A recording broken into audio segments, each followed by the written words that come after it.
Hello and a very warm welcome to Eye on the Money, the television show that gives you insights into how to improve your financial well-being as well as make your money work for you. I'm Ingrid Nantege, and today on the show we discuss embracing a savings and investment culture.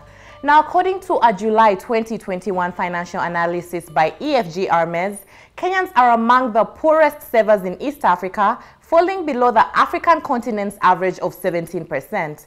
Kenya's saving rate stands at 12%. Although the habit of saving is crucial in mastering your money and attaining financial freedom, many people either take it for granted or just simply don't know how to save. With the proliferation of digital money lending apps, it has become even easier to borrow than it is to save. The lack of a saving plan and inability to save cash are common issues, and the statistics about Kenya's poor saving culture and the habit of borrowing for consumption points to an even bigger financial problem. Joining me on the show to discuss the importance of embracing a savings and investments culture is personal finance coach and author Chacha Nyaigoti Bichanga. You're welcome to the show once again, Chacha. Thank you, Ingrid. It is wonderful meeting you here. Always, always. So, Chacha, today we would like to talk about savings and investment. And I know we've clumped the two together, but just for the sake of our audience at home who probably have heard about, savings and investments, but may not really have a clear grasp of what that's all about, help us give us a clear distinction of what exactly saving is and what exactly investing is before we even get into the meat of the conversation. Yeah, thank you, Ingrid, for this wonderful and informative show. Before I give a distinction, Ingrid, as you put it, the subject of saving and investment really gives Kenyans a big challenge. Why? Many Kenyans always complain that they are unable to save. Two, that they have a little money. Three, that they have more demands, more expenses in that case, and therefore at the end of the day, there is little money left. And in fact, research done shows that Kenyans are the poorest savers in East Africa. What does that mean? That countries like Uganda, Tanzania, and the likes are ahead of us in terms of saving. Wow. The million-dollar question is, what is the distinction between saving and investment? Now, saving. Saving basically means putting aside a certain amount of money from the total money you get. This means putting aside a certain percentage from your total income. Putting aside here means maybe you put it in a bank account, you put it in a mobile application, call it, let's say, M-Shwari, a locked savings account, or you put it in somewhere where this money cannot be easily accessed. So it means when you are saving, you must have a goal, a purpose. Maybe you are saving for emergency, you are saving for retirement, you are saving for school fees, or you are saving for investment. Then, what is investment? The term investing or investment simply means getting a return for your money. That is making profit, multiplying your money, making your money grow. As opposed to saving where you merely put money aside, maybe the expectation is not to grow the money. The expectation is to increase the deposit you put per week, per month. But for investment, the main focus is growing, multiplying, getting a return on your investment. That now makes the difference. So in this case, saving and investment go hand in hand. For example, you cannot invest, for example, if you don't have some money to start with as savings, right? So in most cases, number two, saving is short term. Saving can be, let's say, for a month, 3 months, 6 months, or a year or so. But investment is usually long term. It may start from you are investing for 2 years, for 3 years, for 5 years, 10 years, and so on. So in this case, saving, as you have said, here is short term, and investment or investing is long term.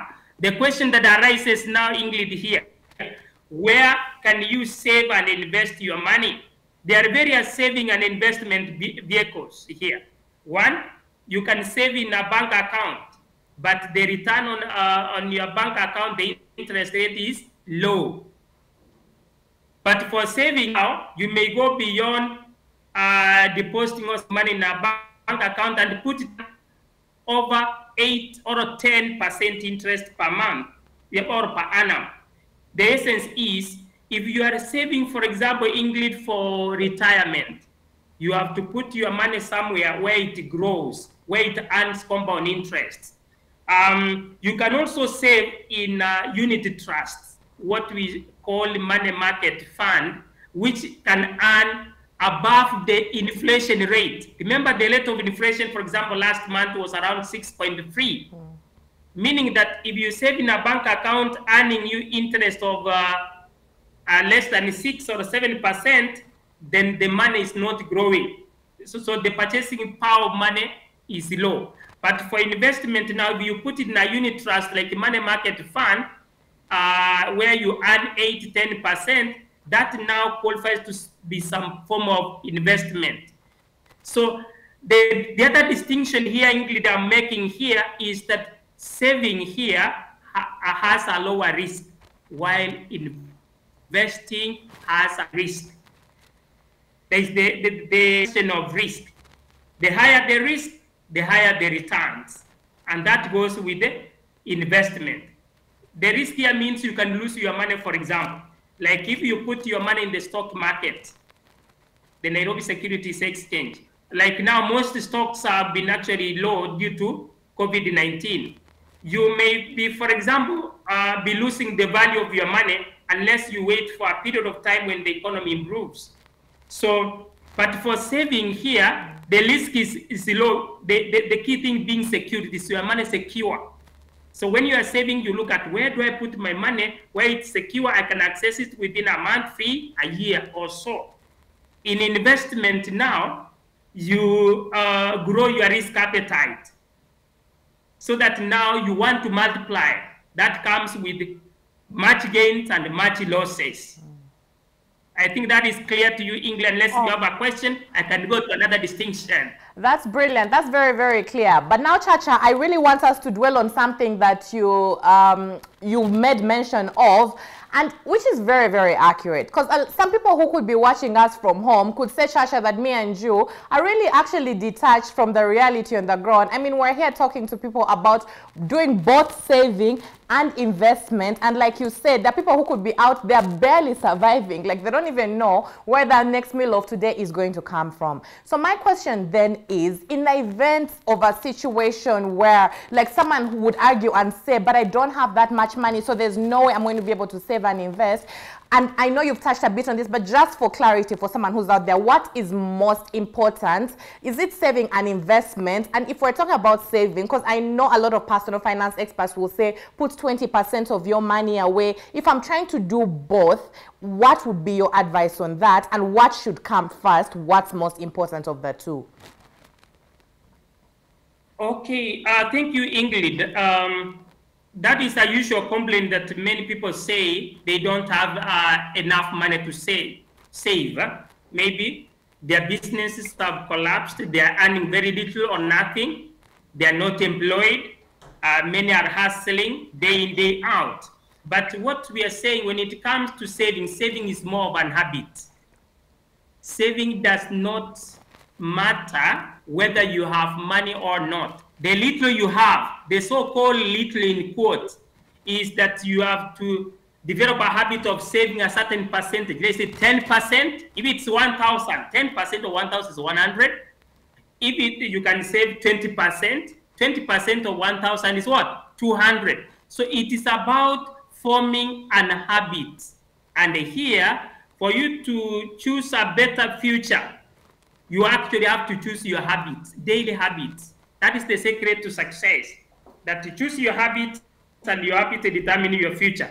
So saving means you start now. Ingrid, let me ask you, for example, if you are earning 100,000 or 50,000, If you spend all of it for rent, for transport, for food, for donations, and so on, and you don't save even 10% of, let's say, 100,000, which is 10,000, then you are not earning. Literally, you don't have money you can talk about. So saving means paying yourself first. That is the only money that belongs to you. If you don't save, then you are as good as having nothing. So saving is an habit. So let's start from there. Therefore, you must start from saving and then move to investment. So saving creates an habit, and you can reserve a capital then to investment. Thank you. You can ask your question. Thank you. No, I'm just still trying to clearly understand. Since you've clearly mentioned that savings then will set a precedent for investments, and you mentioned a bit earlier on, like when you're thinking about savings, you should also think about where you put your money. So where would you say are the best avenues for people who are trying to save? Because believe it or not, there's still a big population that remains unbanked, that will keep, you know, the money under the mattress and it's just sitting around there. And you've said it yourself, savings is really low risk in comparison to investments. So what advice would you give someone who's trying to, you know, pay themselves, put that money away, but it's not just idle, so that even as I'm planning for the next investment, somehow my money is working for me? What would you advise on that front?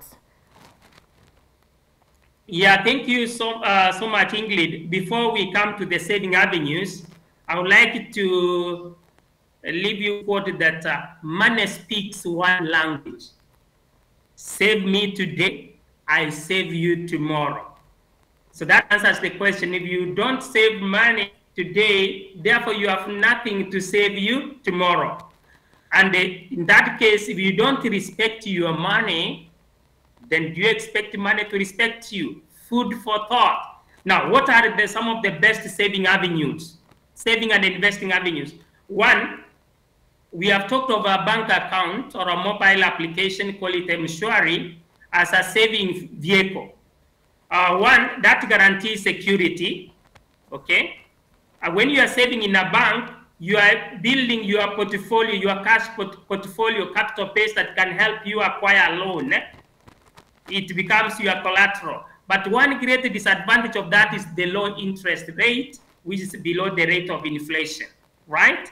And the other disadvantage is the accessibility. You are able to access and withdraw the money anyhow.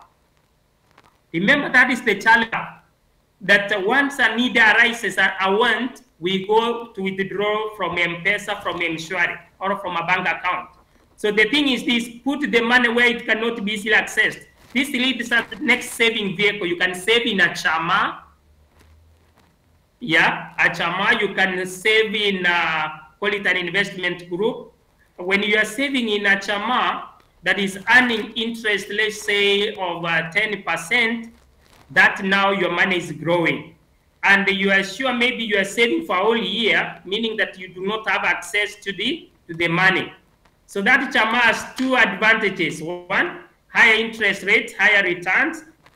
Two, maybe there is no easy accessibility. The greatest challenge being most chamas or samas are poorly run. They don't have the structures that can give evidence. Some due to mismanagement leads us to SACCOs. You know, a chama can grow into a SACCO. SACCOs are regulated by SASRA. SASRA is a body that regulates the SACCOs. So when you save in a SACCO whereby you say every month, if you are earning a regular salary, 10% of what you get, or 20% goes, by checkoff, goes to the chama, not the chama SACCO for that matter. Or if you are in informal sector, self-employed, you channel weekly or monthly a certain percentage of your money to the SACCO. The SACCO guarantees you interest, and the money is relatively secure if the SACCO is well run. Free, the money becomes a collateral. The savings become a collateral. And you cannot withdraw, you know, your deposit in a SACCO anyhow. The disadvantage is some are collapsing. Get even the biggest SACCO in the country, you had news of them collapsing, meaning that you need to diversify your saving and investment portfolio. Don't put all your eggs in one basket. Don't put all your savings or deposit in a SACCO, in a chama, in a bank. That leads us, Ingrid, to the fourth one. You can save in government securities. Do you know, Ingrid, you can lend the government your money? You know that? Now I know. That you can lend, yes, that is in terms of treasury bills and treasury bonds. For 60 days to 60 months to 1 year. Higher interest rate, a coupon of 8 or 7. Right? One thing that governments guarantee you is what? Security. 2 regular returns after every 6 months if you took a bond of 2 years, 5 years. Right? So government security become a safe and secure way of saving and your money where it is more secure. But they can put your money for that matter. Well, where then can you put your money where it can go? For example, if you put in the stocks, in the shares, securities exchange. Now, Chacha, there you are investing. And stop you right there, because my next question is actually going to be about the best places to invest, considering that you talked about how, you know, as opposed to savings, when you go into investments, there's a certain risk you're bearing. However, before even getting to that conversation, I think it's a very good point that we take a very quick break right now, but we'll be right back. Don't go anywhere. With me on the show, I have none other than Chacha Bichanga Nyaigoti talking to us about embracing a savings and investment culture. Remember, you can be a part of the conversation by sending your feedback to our social media handles at Metropole TV KE on Facebook, Instagram, and Twitter. We'll be right back.